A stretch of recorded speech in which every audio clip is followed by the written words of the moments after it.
सुप्रभात। 9th class. कल हमने 6 प्रश्न बेटे रीढ़ की हड्डी एकांकी के किए। 7वां प्रश्न है रीढ़ की हड्डी शीर्षक की सार्थकता स्पष्ट कीजिए।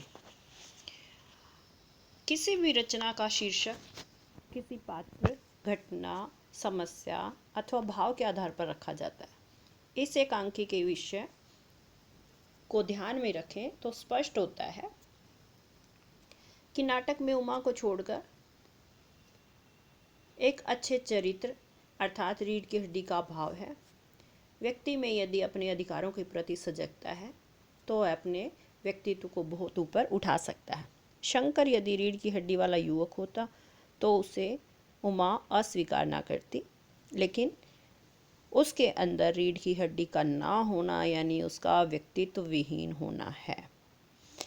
तो इस आधार पर मेन यही बताया गया है इस एकांकी में कि रीढ़ की हड्डी दो अर्थों में बताई गई है कि यहाँ शारीरिक रूप से और चारित्रिक रूप से दोनों ही तरह से यहाँ पर जो कथा का नायक है वो उसके अंदर दोनों ही तरह से कमजोरी दिखाई गई है, इसीलिए उमा उसे अस्वीकार कर देती है।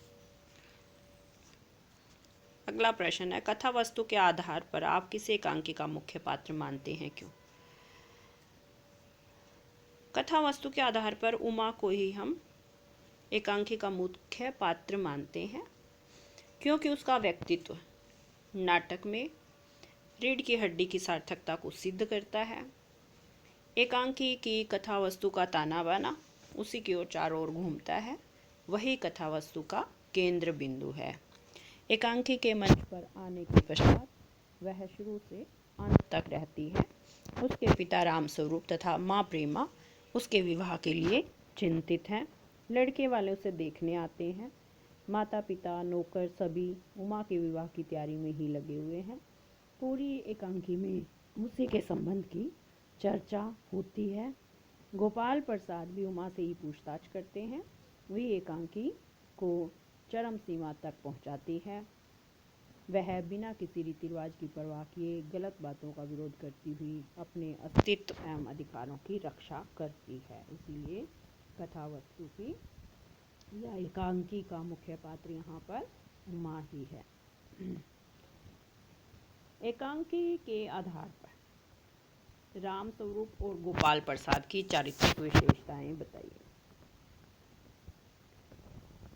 राम स्वरूप आधुनिक विचारों वाले, आधुनिक रीति रिवाजों से भरे हुए, हंसमुख और समझौता करके चलने वाले समझदार व्यक्ति हैं। लड़के वालों की हर इच्छा के सामने वे झुकने को तैयार हैं। वे अपनी लड़की उमा को पढ़ा लिखा कर एक शिक्षित लड़की बनाते हैं तथा उसे विचार प्रकट करने और स्वतंत्र जीवन जीने की छूट भी देते हैं। गोपाल प्रसाद पुराने विचारों के दकियानुसी यानी रूढ़िवादी तथा दहेज लोभी व्यक्ति हैं। वे बेटे के विवाह को व्यापार मानते हैं तथा नारी शिक्षा के विरोधी हैं।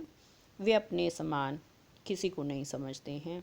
वे दूसरों के विचारों को भी महत्व नहीं देते। वे पुरुषवादी मानसिकता के प्रतीक हैं। इस एकांकी का क्या उद्देश्य है बताइए। इस एकांकी का उद्देश्य समाज में महिलाओं को उचित स्थान व गरिमा दिलाना, समाज के सभी क्षेत्रों में महिलाओं की भागीदारी सुनिश्चित करने की कोशिश करना, घर परिवार में महिलाओं को सम्मानपूर्वक जीने का अधिकार दिलाना, उन्हें संपत्ति में उनका हक दिलाना, उन्हें आर्थिक सुरक्षा दिलाने एवं आत्मनिर्भर बनाने के लिए नौकरी और व्यवसाय आरंभ करने में सहयोग करना,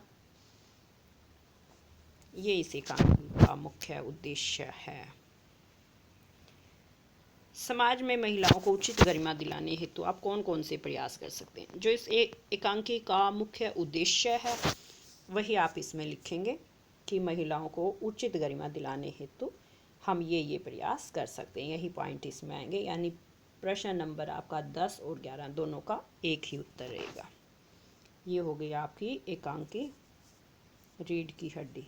बच्चे इसे याद करेंगे। कल हम अगला लेसन देखेंगे।